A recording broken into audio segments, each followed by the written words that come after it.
It's so good to be with you today. I want to welcome you. I look forward to our study in God's Word together. My name is Bill Pipke, and we're in the second of a three-part series on being a game changer. Game changers are people who change the existing situation or the activity in a significant way by the choices they make.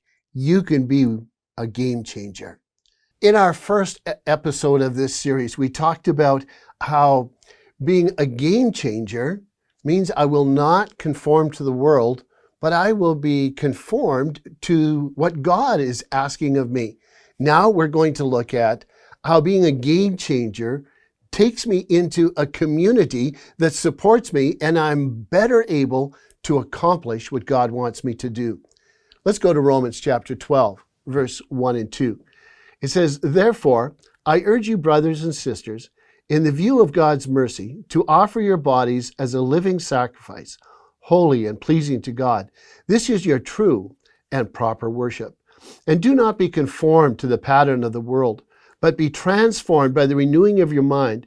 Then you will be able to test and approve God's will, His good, pleasing, and perfect will." Game changers often know the power of having other people work with them in changing the game. When you think of Paul and Silas, Paul and Barnabas, they work together.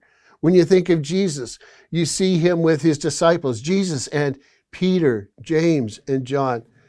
Commonly we hear of Peter and John, Acts chapter 3, the story of them going to the temple and a lame man being healed. When you come to the story of Daniel, commonly we talk about Daniel and his three friends and how they influenced his life in just a remarkable way. When you look at nature, there are many examples of how animals working together are able to accomplish more than simply working on their own. If you could visit my country, Canada, you would see in the fall a large bird called the Canadian goose. They fly together in flocks of hundreds, and they fly south. And when they fly very high, and they fly not as a bunch of birds, but they fly in an iconic V formation. That simple formation that God has taught them to have gives them an aerodynamic lift. It helps them to save energy.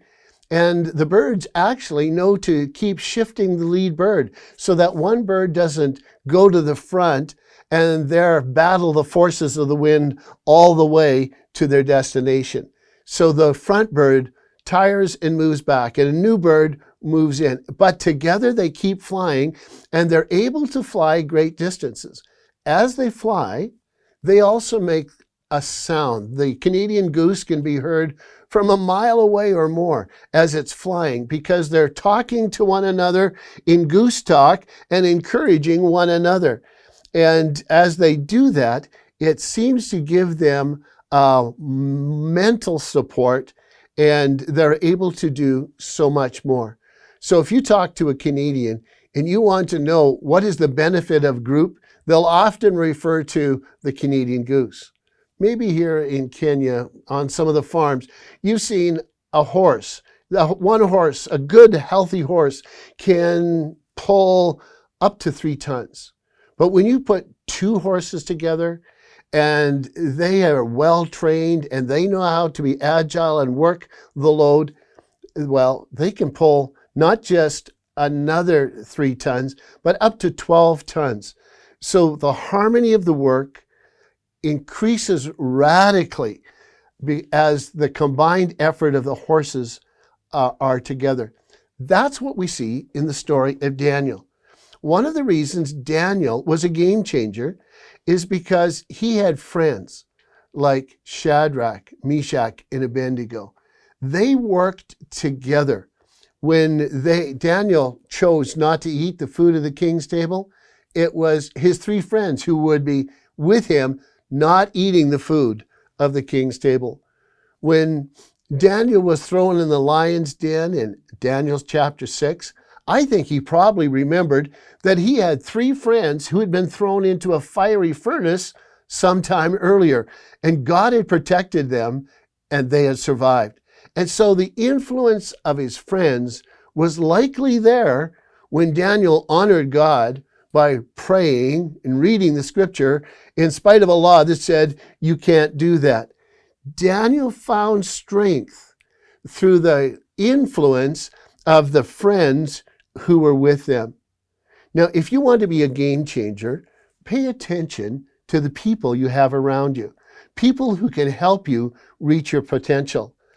I like to find people who are wiser than me, more experienced than me, people who I can deeply trust, people who are smarter and faster. It's wonderful to find people who can add to my life and add to my faith and influence me in ways that help me to be stronger. Someone said that if you tell me your top 5 friends, I can tell you exactly what you're like. You see, the people you're with will shape you. If you want to be a game changer, find some people who are willing to be game changers alongside you. And you'll go farther, you'll go faster, you'll do better by having a company of people who are there with you. I think one of the reasons we celebrate Daniel, who served for 65 years in 2 kingdoms and 3 kings, is because he had friends who supported him and helped him. We need one another. Now, I don't know the temperaments of Shadrach, Meshach, and Abednego, but I know they would have been a benefit to Daniel. But in the New Testament, I see people working together, and that working together makes quite a difference. If you go to Acts chapter 3, you find 2 people who are working together, Peter and John, and they're working together well. I'd like you to stop and think about the name Peter and John. Now substitute your name. In my case, it would be Bill. And who would be on the other side of my and? Who's there for me? Who helps me as I am doing the things that I know make a difference? The question is today then is, who's on the other side of your and? Daniel would have said, Shadrach, Meshach, and Abednego. And what difference do the people on the other side of your and make in your life? Well, when Peter and John go to the temple, Peter is good at speaking and he's very spontaneous. But John is good in relationships and he's even-keeled. Peter, well, he's unpredictable, bold, and vocal, but John is very dependable, cautious, and quiet. And yet it was John who remained with Jesus while Jesus hung on the cross. Peter, he's big, he's strong, he's impulsive, he's an emotional fisherman. John, he's calm, strong, athletic. Remember when Peter and John ran to the grave? It says that John outran Peter and got there first, but his temperament caused him to kind of wait outside. But what did Peter do? He just raced right in and went right into where Jesus had been laying. And so at the tomb, we see the difference again. And Peter went first. John would go second. Peter would be bold. John would be cautious. And Peter and John needed each other. And note the power that came out of their relationship. These 2 guys had been friends for a long time. They had worked in the Galilee in the fishing industry.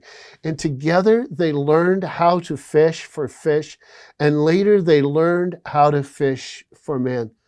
Both Peter and John were called by Jesus. Both were used by him in remarkable ways. And both would write books in the New Testament. God doesn't need you to change your personality. He simply wants you to give yourself to him and find some people you can bring into your life who can help support the purposes that God has for you. You may be extroverted. Well, maybe you need an introverted friend. You may be quick to make decisions. Maybe you need a friend who is just a little slower. Well, 2 are better than 1. I want to invite you, if you want to be a game changer, have a small group of people you get together with, you study the Bible with, you pray with. In my life, I have 5 men whom I talk with on a weekly basis. Their encouragement, their words of wisdom, our laughter together, all of those things make a remarkable difference in my life. And anything that I have accomplished, I would always say, well, I have these guys who are there in my life, and they help me to succeed. If you want to be a game changer, chances are, if you're trying to do it all by yourself, you're not succeeding the way you would like. But if you will invite some other people to pray with you, stand with you, work with you, my feeling is that your experience will be my experience has been the people in my life have helped me to reach my potential, to know God's grace, and to live the way I wanted to live. Stop and think for a moment. Is there someone you need to put on the other side of the conjunction and? In my case, Bill and Gary. Is there someone you need to put on the other side of the and? Maybe 3, 4 people would be there for you, like Daniel had Shadrach, Meshach, and Abednego. The most important person you can have, the most important one you can have, of course, is the Lord Jesus Christ. And if you want to change the game, you need to invite him to come into your life. And then ask him to guide you to have some relationships with other people who will enable you to realize your greatest potential. You can be a game changer if you bring God's help into your life and you bring the help of some other people. So perhaps right now you need to pray with me.